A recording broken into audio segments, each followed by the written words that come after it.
Assalamualaikum warahmatullahi wabarakatuh. Salam sejahtera bagi kita semua. Yang terhormat Bapak Agik Nur Effendi MPD selaku dosen tutor mata kuliah Bahasa Indonesia di kelas tutor 883. Izinkan saya memperkenalkan diri terlebih dahulu. Perkenalkan, nama saya Esti Agustin. Saya berasal dari UPBJJ Bandung, Prodi D4 Karsipan. Di sini saya akan memberikan penjelasan singkat mengenai COVID-19. Namun sebelumnya izinkan saya juga untuk menjelaskan materi ini dalam bentuk tayangan video presentasi yang telah saya buat. Untuk itu saya juga akan memberikan dubbing tambahan untuk memperjelas materi tersebut.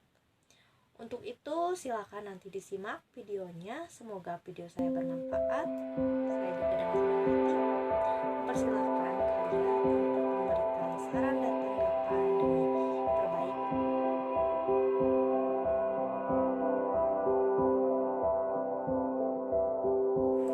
Di awal tahun 2019, akibat COVID-19, dunia menghadapi krisis kesehatan global dan sosial ekonomi yang belum pernah terjadi sebelumnya. Sehingga COVID-19 menyebabkan dampak yang besar bagi kita semua. Lalu, sebenarnya apa sih itu COVID-19? COVID-19 atau coronavirus merupakan keluarga besar virus yang menyebabkan penyakit pada manusia dan hewan. Biasanya, COVID-19 ini menyebabkan penyakit infeksi saluran pernapasan, mulai dari flu biasa hingga penyakit yang serius, seperti Middle East Respiratory Syndrome atau MERS dan sindrom pernapasan akut berat Acute Respiratory Syndrome atau SARS. Lalu sebenarnya asal mula COVID-19 itu dari mana ya? Nah, COVID-19 atau coronavirus jenis baru ini ditemukan pada manusia sejak kejadian luar biasa yang muncul di Wuhan, Cina pada bulan Desember tahun 2019. Kemudian diberi namalah Severe Acute Respiratory Syndrome Coronavirus 2 atau SARS-CoV-2 yang menyebabkan penyakit coronavirus disease 2019 atau yang kita sebut dengan COVID-19. Selanjutnya, apa sih penyebab virus corona atau COVID-19?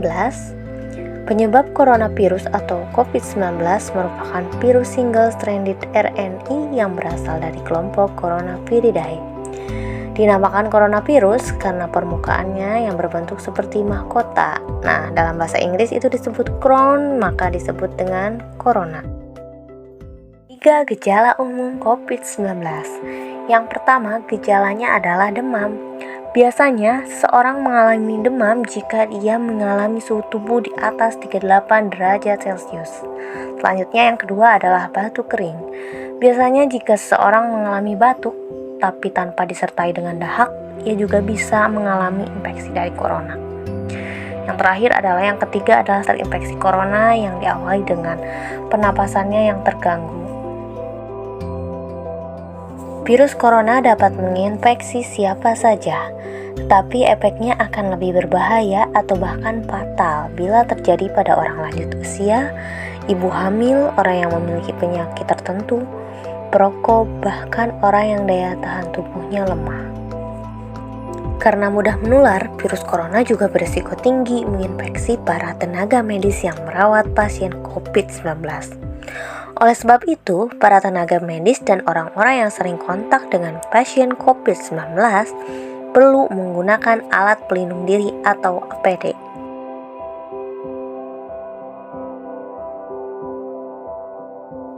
Selanjutnya, seberapa bahayanya COVID-19 ini? Seperti yang kita tahu, penyakit pernapasan lainnya, COVID-19 juga dapat menyebabkan gejala ringan termasuk pilek, sesak napas, sakit tenggorokan, batuk. Sekitar 80% kasus dapat pulih tanpa perlu perawatan khusus.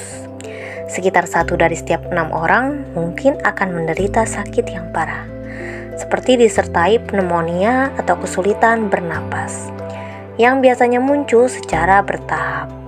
Walaupun angka kematian penyakit ini masih rendah, sekitar 3%, namun bagi orang yang berusia lanjut dan orang-orang dengan kondisi medis yang sudah ada sebelumnya, seperti diabetes, tekanan darah tinggi, dan penyakit jantung, mungkin mereka biasanya lebih rentan untuk menjadi sakit parah. Ada berbagai cara yang dapat menularkan COVID-19. Yang pertama adalah tidak sengaja menghirup percikan ludah atau droplet yang keluar saat penderita COVID-19 batuk atau bersin.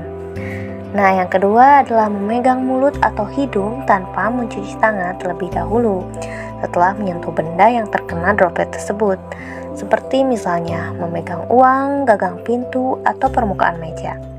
Dan yang terakhir adalah melakukan kontak jarak dekat dengan penderita COVID-19.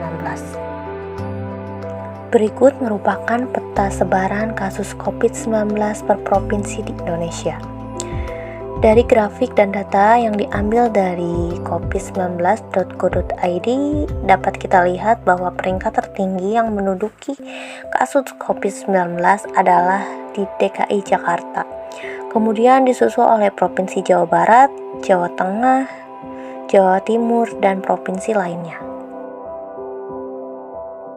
Berdasarkan grafik sebelumnya yang telah ditampilkan dari data terakhir provinsi dari Kementerian Kesehatan yang diakses oleh website covid19.go.id per tanggal 30 September 2022 menunjukkan betapa banyaknya kasus COVID-19 yang terjadi di Indonesia.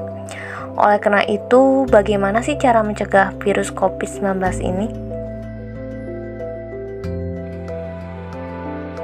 Berikut merupakan hal-hal yang dapat mencegah kita terinfeksi virus corona. Yang pertama adalah kita harus meningkatkan daya tahan tubuh dengan menjalani pola hidup sehat seperti mengkonsumsi makanan bergizi. Makanan bergizi di sini seperti misalkan sayur dan buah ataupun daging yang mengandung banyak protein dan vitamin.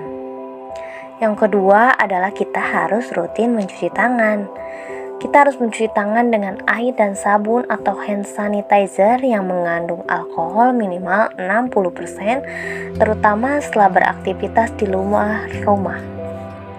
Yang ketiga, kita harus menjaga kebugaran tubuh dengan cara berolahraga secara rutin, beristirahat yang cukup, dan mencegah stres untuk meningkatkan imun tubuh kita.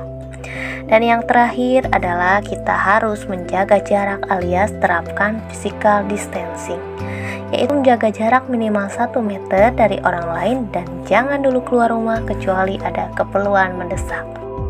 Sekian penjelasan dari saya, terima kasih, mohon maaf bila banyak kekurangan, semoga video ini bermanfaat, terima kasih.